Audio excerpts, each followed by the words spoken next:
We have spent the last few weeks talking about intuition, how to identify it, how to hear it, how to clear it, but eventually we need to understand, how do you actually use it? And how do you use it in the real world? How do you use your intuition in a meeting, on a Zoom call, or when you're making a high-stakes decision at your desk? Most people were taught somewhere along the lines to leave your intuition at the door and only focus on the data in the spreadsheets.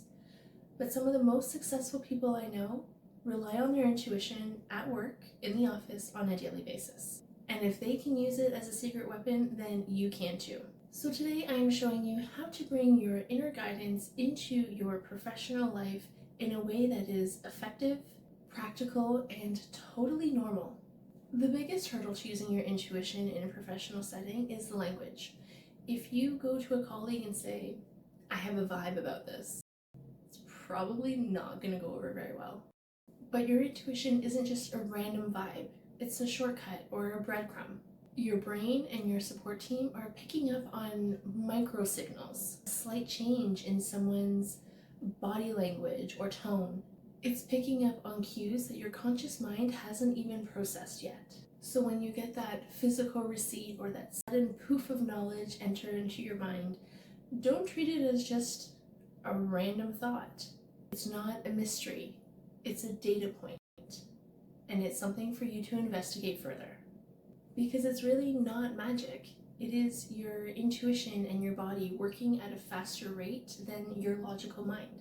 Think about why we dismiss these shortcuts or breadcrumbs, these intuitive hits, whatever word you want to use. We think if we can't explain it in a PowerPoint, then it must not be real. But how many times have you known that that deadline was going to be missed, or that person was going to call in sick, or that vendor was going to be a nightmare, even if everyone around you told you that it was going to be just fine? That wasn't a guess. That was your intuition. You were picking up on a thread of information that other people missed. Now, in a professional setting, we call that having foresight or being proactive, but it's really just following through on your intuitive hits. So how do you do this in real time? I mean, if you really want to, you could go meditate in the boardroom or the break room on your lunch hour, but probably not necessary. What I had in mind was a 2-second check.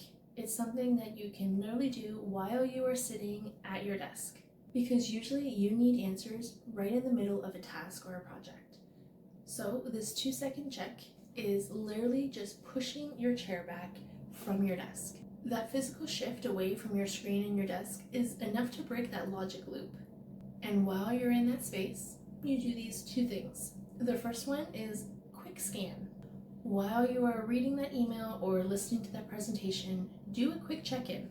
Does your body feel open and clear, or are you feeling a restriction or contraction of some sort? And the second is the curiosity pivot. When your intuition is saying no, but the numbers are saying yes, this is your chance to look further. Don't ignore that feeling and use that nudge to direct your curiosity. Instead of just trusting and following your intuition blindly, use it to help guide questions to ask. Something like, "I'm feeling that ping of information. Let's double check those projections." You're using your intuition to tell your logic where to look. This isn't about being impulsive or making rash decisions. It's actually about being more thorough. High achievers love to be extra thorough. So when you feel that ping, use it as the nudge to investigate further while you wait for your logic to catch up. This is the ultimate due diligence tool, and you're not ignoring the facts. You are using your intuition to guide you to the next logical step. So how do you use this in a professional setting without sounding like a major weirdo? You don't need to talk about your support team or your clairs. You don't even really need to talk about your intuition. But what you do need to do is use bridge language or your corporate lingo. Have you ever seen those memes or short videos of what you want to say in an email versus the professional way to actually say it to get your message across? That's basically the same thing that you're going to do here with your intuition. You're just translating your intuition into business speak, so you can make sure your message lands in a professional way. So instead of, I have a bad feeling, try saying, I have a hunch we may be overlooking a detail in this contract. And then go back to the contract and review the exit strategy or the cancellation clauses. Or instead of saying, my intuition says no, you can say, my gut is telling me we need to do one more round of due diligence here. Or when your claircognizance kicks in and you just know, don't say it to your colleagues or to your manager in the boardroom, I just know. Instead, I'm noticing a pattern here that suggests maybe we should wait. When you speak this way and use the office lingo, you are not someone who is intuitive or spiritual or the office weirdo. You are someone who catches things that other people miss. You're the observant one in the group.